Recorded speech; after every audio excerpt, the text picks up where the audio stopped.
Bacaan liturgi Rabu 27 Januari 2021. Hari biasa, pekan biasa ketiga. Peringatan fakultatif Santa Angela Merici Perawan. Bacaan dari surat kepada orang Ibrani. Saudara-saudara, setiap imam melakukan pelayanannya tiap-tiap hari dan berulang-ulang mempersembahkan kurban yang sama sekali tidak dapat menghapuskan dosa. Tetapi Kristus hanya mempersembahkan satu korban karena dosa, dan sesudah itu ia duduk untuk selama-lamanya di sebelah kanan Allah. Sekarang ia hanya menantikan saat di mana musuh-musuhnya akan dijadikan tumpuan kakinya. Sebab oleh satu kurban itu saja Kristus telah menyempurnakan untuk selama-lamanya mereka yang ia kuduskan. Tentang hal itu, Roh Kudus pun memberi kesaksian kepada kita, sebab ia sendiri bersabda, "Inilah perjanjian yang akan kuadakan dengan mereka pada hari-hari yang akan datang. Aku akan menaruh hukumku di dalam hati mereka dan menuliskannya dalam akal budi mereka, dan aku tidak lagi mengingat dosa-dosa mereka." Jadi apabila untuk semuanya itu sudah ada pengampunan, tidak perlu lagi dipersembahkan kurban karena dosa. Demikianlah sabda Tuhan, syukur pada Allah. Mazmur tanggapan, Engkaulah imam untuk selama-lamanya menurut Melkisedek. Engkaulah imam untuk selama-lamanya menurut Melkisedek. Beginilah firman Tuhan kepada Tuanku, duduklah di sebelah kananku sampai musuh-musuhmu kubuat menjadi tumpuan kakimu. Engkaulah imam untuk selama-lamanya menurut Melkisedek. Tongkat kuasamu akan diulurkan Tuhan dari Sion, berkuasalah engkau di antara musuhmu. Engkaulah imam untuk selama-lamanya menurut Melkisedek. Engkau meraja di atas gunung yang suci sejak hari kelahiranmu, sejak dalam kandungan, sejak fajar masa mudamu. Engkaulah imam untuk selama-lamanya menurut Melkisedek. Tuhan telah bersumpah dan tidak akan menyesal.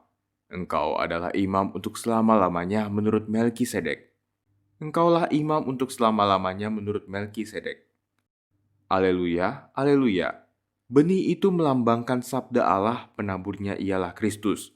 Semua orang yang menemukan Kristus akan hidup selamanya. Aleluya. Inilah Injil Yesus Kristus menurut Markus. Dimuliakanlah Tuhan. Pada suatu hari, Yesus mengajar di tepi danau Galilea. Maka datanglah orang yang sangat besar jumlahnya mengerumuni dia, sehingga ia terpaksa naik ke sebuah perahu yang sedang berlabuh, lalu duduk di situ, sedangkan semua orang banyak itu ada di darat, di tepi danau itu. Dan Yesus mengajarkan banyak hal kepada mereka dalam bentuk perumpamaan. Dalam ajarannya itu, Yesus berkata kepada mereka, "Dengarlah, ada seorang penabur keluar untuk menabur. Pada waktu ia menabur, sebagian benih itu jatuh di pinggir jalan. Lalu datanglah burung dan memakannya sampai habis. Sebagian jatuh di tanah yang berbatu-batu yang tidak banyak tanahnya. Lalu benih itu pun segera tumbuh karena tanahnya tipis. Tetapi sesudah matahari terbit, layulah ia dan menjadi kering karena tidak berakar. Sebagian lagi jatuh di tengah semak duri, lalu makin besarlah semak itu dan menghimpitnya sampai mati, sehingga benih itu tidak berbuah. Dan sebagian jatuh di tanah yang baik, lalu tumbuh dengan subur dan berbuah. Hasilnya ada yang 30 kali lipat, ada yang 60 kali lipat, ada yang 100 kali lipat. Dan Yesus bersabda lagi, "Siapa mempunyai telinga untuk mendengar, hendaklah ia mendengar." Ketika Yesus sendirian, pengikut-pengikutnya dan ke-12 murid menanyakan arti perumpamaan itu.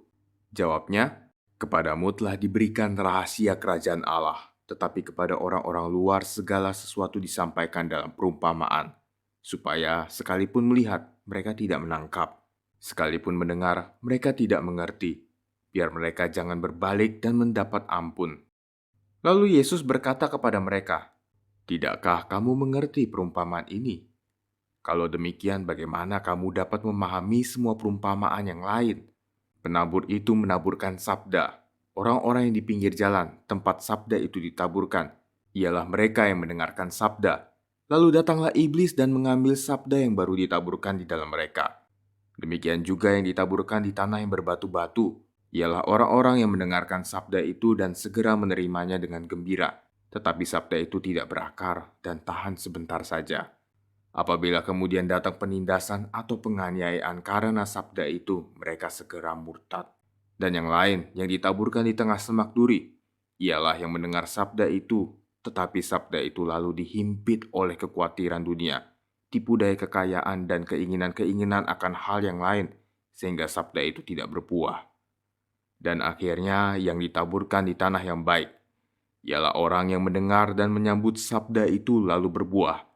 Ada yang 30 kali lipat, ada yang 60 kali lipat, dan ada yang 100 kali lipat. Demikianlah Injil Tuhan, terpujilah Kristus.